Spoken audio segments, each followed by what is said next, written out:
Assalamualaikum warahmatullahi wabarakatuh. Apa kabar anak-anak? Mudah-mudahan dalam keadaan sehat dan siap untuk mendengarkan dan memperhatikan apa-apa yang Bapak jelaskan. Kali ini Bapak akan membahas 3 masalah. Yang pertama adalah perkiraan libur Idul Fitri 2021. Yang kedua, kegiatan siswa kelas 9 bulan Mei. Kemudian yang ketiga, ilustrasi perhitungan nilai di jalur prestasi PPDB Jakarta.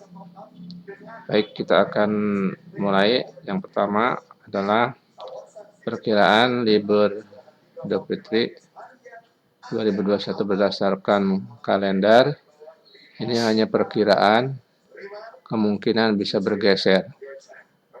Yang di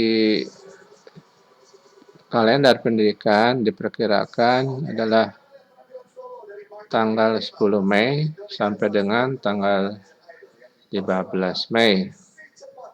Atau bisa juga 22 Mei, ya. Kemungkinan besar kita akan masuk kembali 17 Mei, kemungkinan, ya. Kalau diperpanjang mungkin sampai tanggal 20-an. Yang berikut, yang kedua, kegiatan siswa kelas 9 bulan Mei. Yang A, selalu memantau informasi dari sekolah yang sewaktu-waktu ada info penting dan langsung pada hari itu ditindaklanjuti. Yang B, selalu membaca atau menyimak jika ada informasi dari sekolah dan jangan meremehkan. Yang C, jaga kesehatan selama kalian di rumah dengan menerapkan 3M. Yang perlu kalian perhatikan adalah tiap hari pada bulan Mei membuka WA Group kelas 9B, walaupun itu hanya sebentar, ya. Untuk kegiatan kelas 9 kemarin sudah Bapak beritahu sampai akhir April. Tapi nanti kita menunggu pengumuman berikutnya dari sekolah. Apakah bulan Mei kalian masih absen, gitu ya. Baik, nanti kita akan tunggu pengumuman dari sekolah apakah bulan Mei kalian tetap absen atau hanya kegiatannya yang Bapak uraikan yang poin kedua ini. Lanjut, yang berikut adalah yang ketiga, ilustrasi perhitungan nilai di jalur prestasi PPDB Jakarta.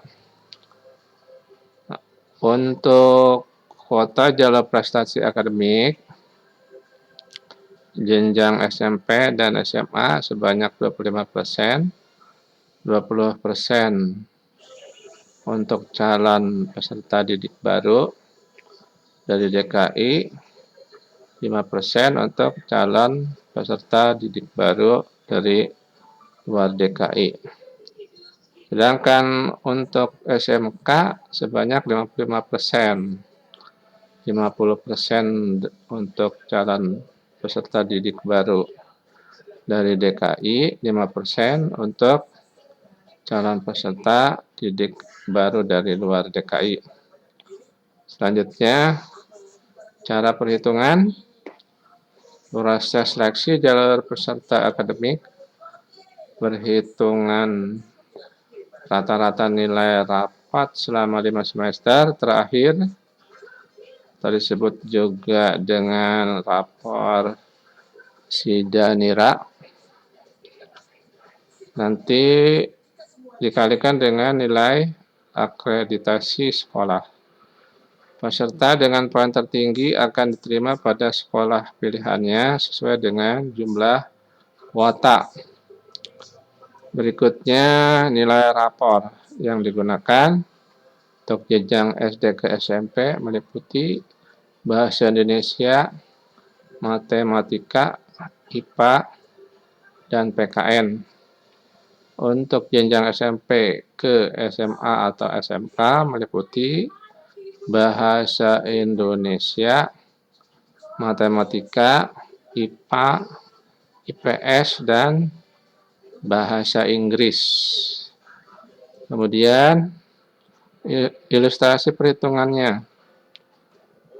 Misalnya saja calon peserta didik baru 1. Nilai rapotnya 87.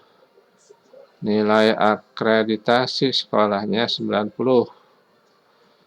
Nilai rapor kali akreditasi. Jadi nilainya adalah 7.830.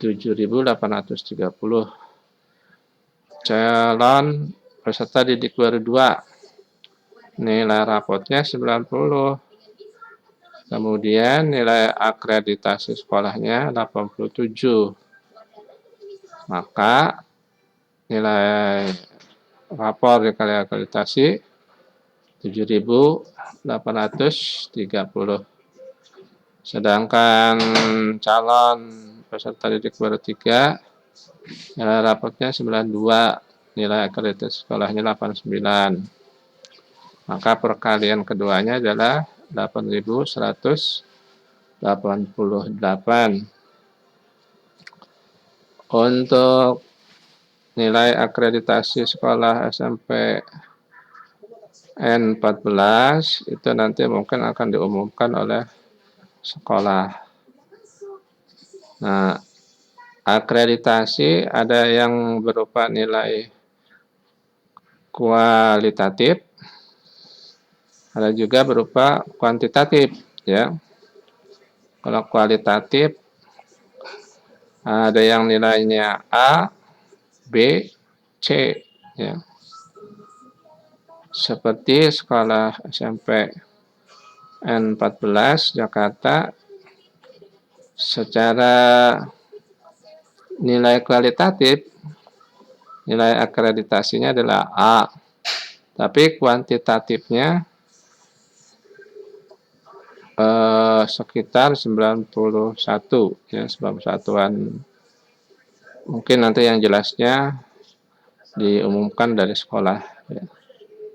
Ada juga sekolah lain yang nilai akreditasi sekolahnya A, tetapi nilai kuantitatifnya adalah sampai dengan 100.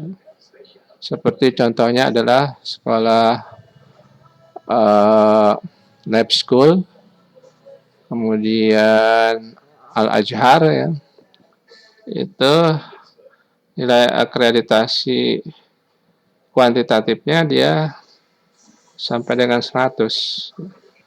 Jadi nilai rapor sama dengan nilai anak-anak lain itu dalam perkalian nilai rapor dengan akreditasi berjumlah berbeda nantinya, ya, tergantung dengan nilai akreditasi sekolah secara kuantitatif, ya.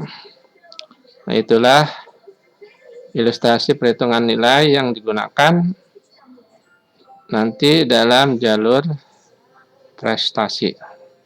Sekian, sampai di sini saja Bapak akhiri. Wassalamualaikum warahmatullahi wabarakatuh.